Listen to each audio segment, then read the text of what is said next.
celular y sigan grabando. Vamos. Vértigo.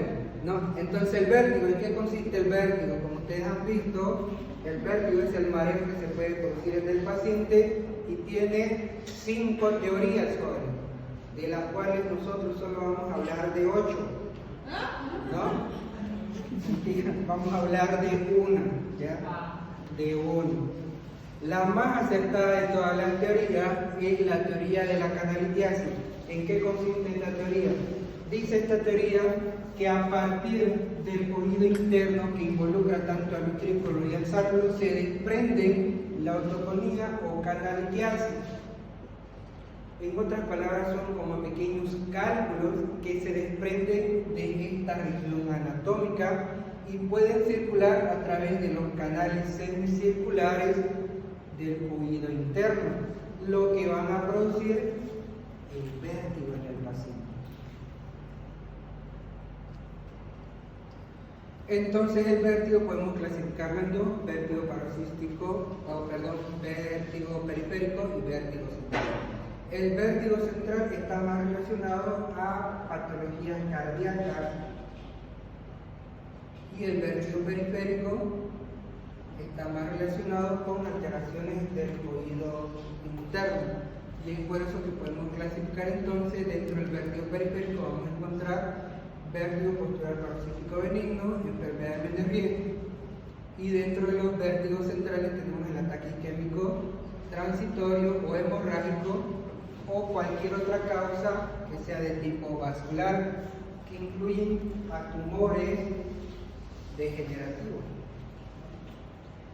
Y vamos a decir que el vértigo periférico es cuando el paciente refiere que todas las cosas giran alrededor de él.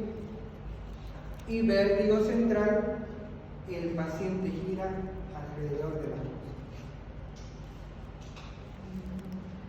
Entonces tenemos al vértigo postural paroxístico benigno. Este se presenta con crisis, se manifiesta con nistagmo y se desencadena muy fácilmente.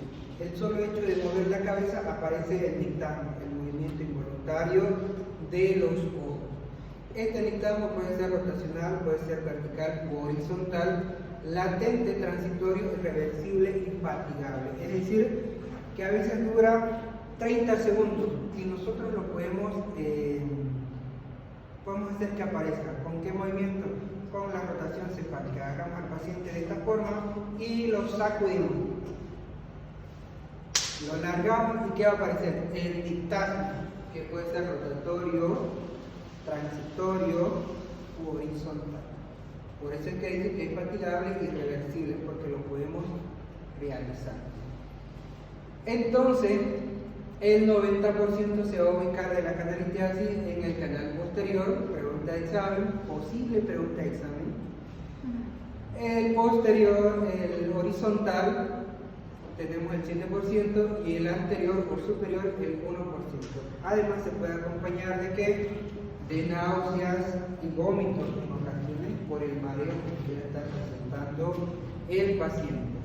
Su etiología es desconocida, pero la gran mayoría de los autores la relacionan a que es idiopática y se lo marqué con rojita, ¿no?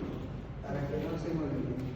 Ahora, el resto la puede asociar a cualquier otra alteración, como trauma craneoencefálico, el mismo proceso de la vejez, trombosis de la arteria vestibular anterior, traumatismo cervical y enfermedad severosa que pueden comprometer la audición del paciente, donde puede aparecer vértigo.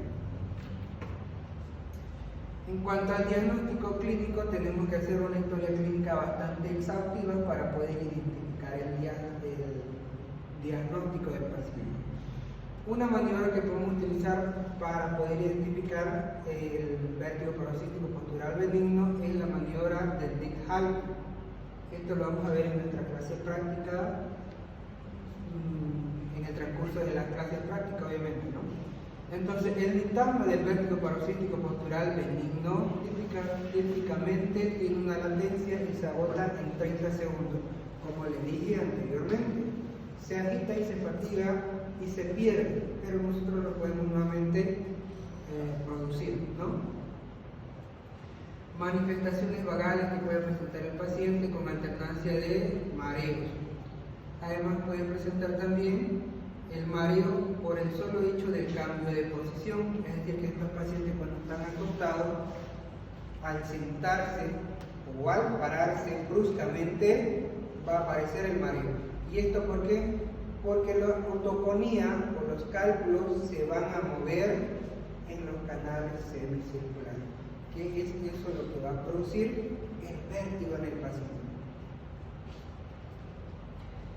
Entonces las pruebas de Halpin, la rotación cefálica, que era la que le decía anteriormente, pueden ayudarnos en el diagnóstico, pero a la vez que nos ayudan en el diagnóstico, estas también nos sirven para el tratamiento del vértigo postural paroxístico. Y es así que tenemos otras maniobras como la de Nillen y Barani.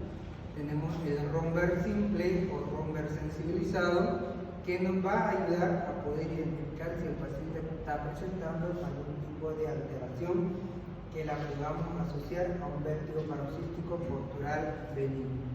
Exámenes complementarios, al ser necesario, recordamos los básicos, los complementarios básicos, no un hemograma completo para poder descartar si no tiene alguna enfermedad de base, y posteriormente los estudios de la asignatura, audiometría tonal, impedanciometría y logoaudiometría, para poder identificar el grado de hipoplasia que pueda tener el paciente, ¿no? Pruebas funcionales de equilibrio. Podemos hacer lo que es la prueba de aceleración rotatoria, el romper nuevamente, y podemos hacer la prueba de marcha de Unterberg. Esta prueba consiste en parar al paciente sobre una base recta y tiene que levantar las piernas de esta forma y caminar. Por eso se la llama la marcha de Unterberg. Generalmente este paciente, cuando presenta este tipo de alteración, no puede realizar una marcha de esta forma. ¿Y qué es lo que hace? Sin querer, ¿qué es lo que pasa? Que se desvía, y eso nos dice que el paciente presenta algún problema de la orientación relacionado a qué? Al equilibrio. Pasa lo mismo que con la prueba o el test de Romberg, donde vamos a ver al paciente con un Romberg simple o un Romberg sensibilizado. Pero vuelvo a repetir, estas pruebas las vamos a ver en nuestra clase práctica, ¿no? El diagnóstico diferencial lo vamos a hacer con vértigo cervical, neurisma vestibular, la enfermedad de Ménez-Riel, tumores de la fosa posterior que se van a acompañar de vértigo, insuficiencia y migraña. La migraña, puesto que se hace el diagnóstico diferencial con el vértigo paroxístico postural, debido a que la migraña en ocasiones se acompaña de vómitos y náuseas, que son sus áureas de la migraña, ¿no? En cuanto al tratamiento, como dije anteriormente, son las mismas maniobras que nos dan el movimiento. Todas estas maniobras que ustedes observan aquí, ¿en qué consiste? En que el paciente lo tenemos tendido en una camilla y lo sentamos, lo echamos lateral, lo invertimos, es decir, que lo movemos como nosotros queramos. ¿Cuál es el objetivo? Que la canalitiasis caiga al ventrículo nuevamente, y con eso el paciente resuelve el problema del vértigo paroxístico postural benigno, ¿no? Entonces, en esta diapositiva pueden revisar las posiciones de la maniobra de Halpin. Como ustedes están observando, cada movimiento incluye con un objetivo, que es que la canalitiasis caiga nuevamente al utrículo. Como vemos, lo tenemos en la camilla con la cabeza hacia abajo, lo tenemos en la camilla de forma ventral con la cabeza hacia abajo, hacia arriba de forma supina con la cabeza hacia abajo, nuevamente aquí, y de esa forma vamos moviendo al paciente. El objetivo es que caiga ese paciente que la canalización o la troponía caiga en su lugar. Como dije anteriormente, tenemos al paciente nuevamente sentado y hacemos que se deslice para un lado y posteriormente para el otro. Y las diversas posiciones, la maniobra de Hapley, la maniobra de Seymour y la maniobra de Bill Hapley. Antes de que me anime para otro tema. No, no, no, no.